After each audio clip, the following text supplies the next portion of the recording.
Yo, good day mga kasibig gabi. Welcome back again to my channel. So yun guys, mukhang napadalas ngayon ng aking pag-upload sa aking channel. At ito, mag-vlog na naman ulit ako at papakasilip ko ulit kayo sa ating mga gabi. At meron akong nirelease guys. Mamaya ko share ko dito, nirelease ko. Basta may binitawan akong strain. At papalitan ko na lang kung ano yung mapitan kong strain. Pero ngayon kasi guys, focus muna tayo dito sa mga strain na nandito sa akin sa mini farm ko dito sa CB Gapping Vlog. At yun guys, update ko kayo guys, ikot ko kayo guys. At ngayon nga pala guys, ayan, kung napapansin nyo, malinis yung mga tank natin kasi nag water change ako guys. So ayan guys, silip tayo dito. Try natin dito guys. Ito guys yung full gold na, ayan, yung pinipair ko. Ayan, sana magkaanak, sana mag-success. Ayan, na water change ko na sila. Ayan, para hindi talaga magkasakit ngayon dahil sobrang init ng panahon. Ayan. So ayan guys, sana mag-success tong breeding ko dito. Ito kasi yung male na paborito ko dun sa unang batch ng aking full gold. At yan sana guys, mag-success yan at makapagpa-fry ako dyan para yung mga anak niyang female na yan, itatago ko yung mga male kasi may mga reserve tayong female na tita. So ayun, bangga natin doon guys. At ito guys, ayan guys, ayan, so lagi siyang present sa vlog itong pastel natin na to. At ayan, ang bilis niya lumaki guys. Kung kailan lang ang liit, diba, dun sa last kong vlog kahapon kong last kong vlog. Ayan, bilis niya lumaki talaga guys. Ayan, ito guys, ayan, ang bilis niya lumaki. So ganda to, magandang sign to dun sa female natin na pastel na to kasi ang bilis niya talaga lumaki guys. Sorry hindi nagpa-focus ng phone. Ayan guys. At ito guys, ito yung ABT na tinesting ko ibukod isa. At sana lumaki bigla, maging bulto. Para kung sakasakali maging bulto bigla to, alam na, bigyan na natin ng male para ngayon din, kagaya sa full gold, makapagpa-fry at tatago ko yung male at meron mga nakaabang na female na magiging matured para tuloy-tuloy yung pagpaparami ko guys ng aking ABT. Ayan guys, cute nya diba guys, check nyo. Ayan nga guys, diba sabi ko sa may last kong video, mag-alaga na kayo guys. Sa mga newbie, sa mga gusto mag-keep ng isda, kahit anong isda, wala namang problema guys. Masarap mag-alaga ng fish at lalo kapag unti-unti mo na nadadali at nagigets yung sa water condition mo, pag cycle, pag water change, matutuwa yung mga newbie guys once na natuto na kayo doon. At masarap mag-alaga ng isda at minsan nakaka-stress din kapag nagkakasakit pero tuloy-tuloy lang. Ayan, di naman laging nagkakasakit ang isda. Ayan guys.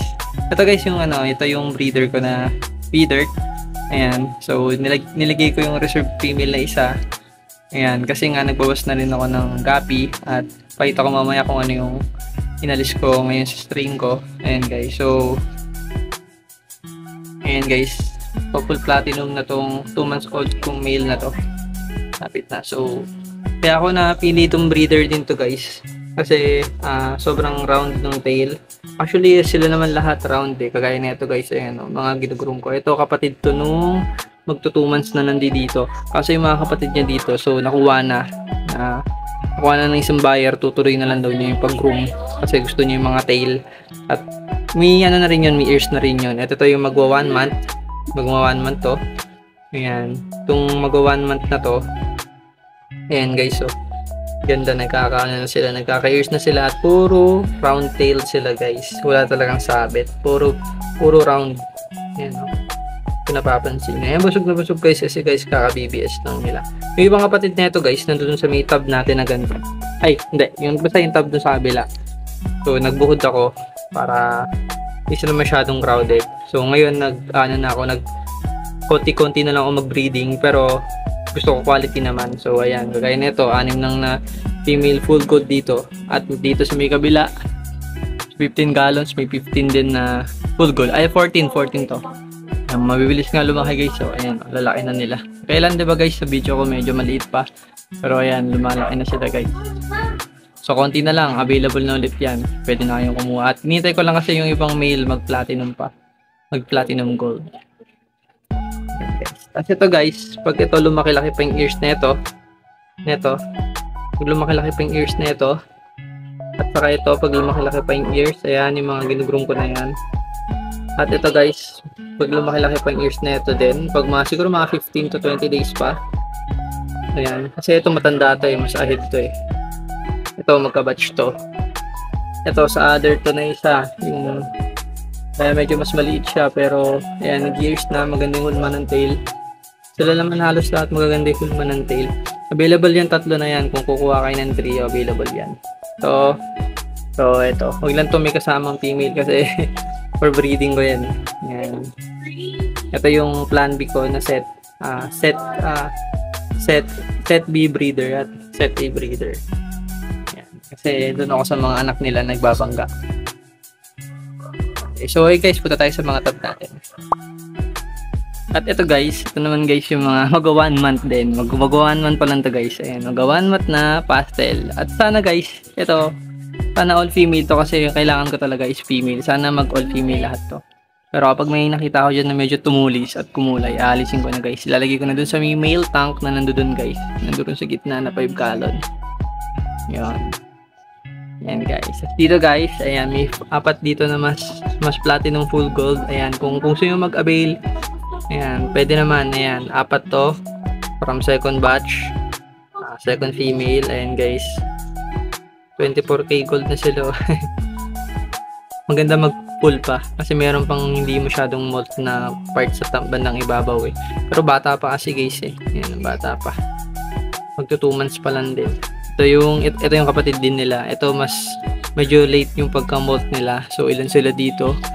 3, 6, 7 sila. Ayun pa yung isa nasa baba. Ang lusog ang taba Ayan guys, ka-water change ko lang guys kung napansin nyo malinis yung ating mga tubig ngayon. At yun, wala pang laman kasi dito nakalagay dati yung mga all pastel sa tank na yan, yung blue. At ito reserve female ko to ng full gold. Pinapalaki ko sila dyan, 10 piraso sila dyan guys. Ayan. Ito colony ng tuxedo ko pinaparami ko na rin. Ayan. Sana dumami na ulit yung tuxedo natin kasi nung nagsimula ako mag-vlog nung last year December, marami tayong tuxedo at maraming gumawa ng tuxedo natin kaya naubusan tayo ng tuxedo ko. So ayan, sana maparami at happy na ulit sila kasi nag-water change na naman ako. Ayan. Dito naman guys, pakita ko yung sa aming kabila. And guys, maaraw na naman dito pero hindi mainit ang tubig, maligam-gam lang. At yun, hindi nagpapakita yung mga breeder natin na dito feathered female. Ayun, nasa dulo guys. So hindi sila nagpapakita kasi ayaw nila minsan sa araw at busog na busog kasi. At ito yung kapatid guys ng mga male na nandoon, yung magpo 1 month male. Ayan yun, na kapatid na nasa tank, yung mga naglalabas na ng ears. So ito naman, sana ganun din. At yung iba kita na yung ears din. So ayan, marami-rami silang male dyan.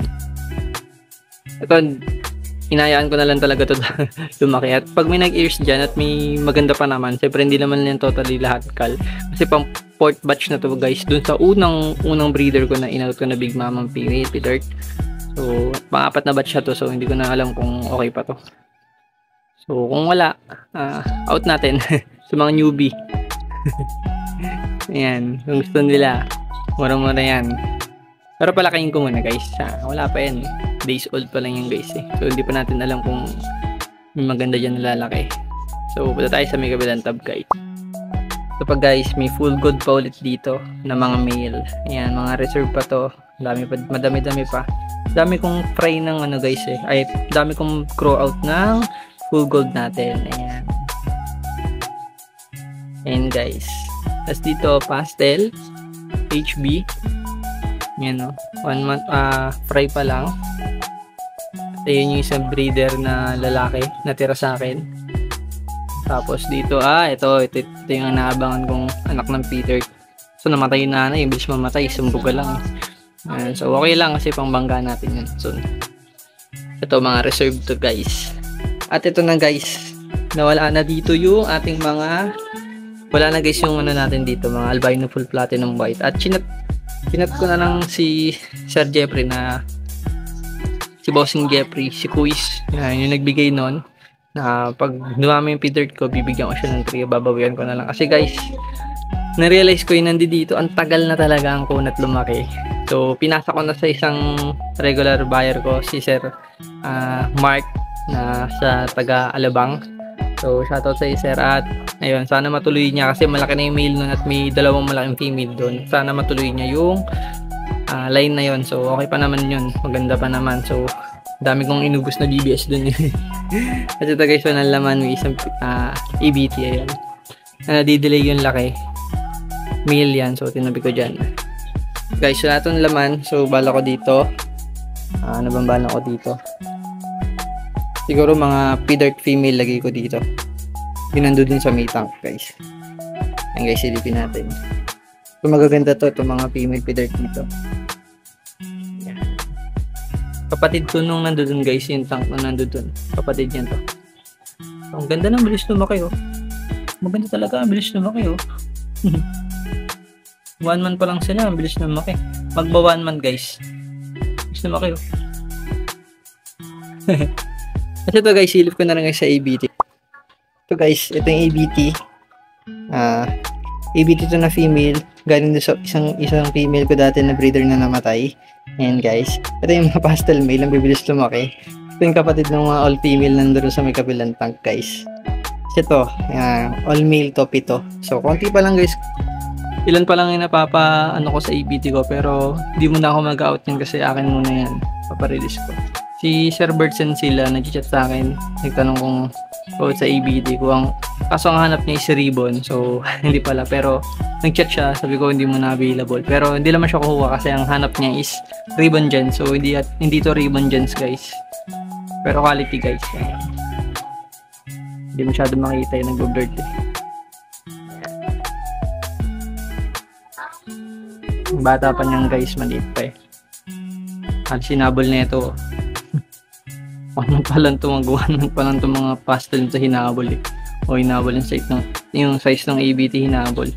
Tingnan ko yung mahabol yung size guys, yung female. And guys, so to guys, ang laking talaga ng mga full gold female natin dito at kakakainan nila ng BBS. So happy na sila kasi napag-water chase sila. So yun lang mga CB Gapi Vlog.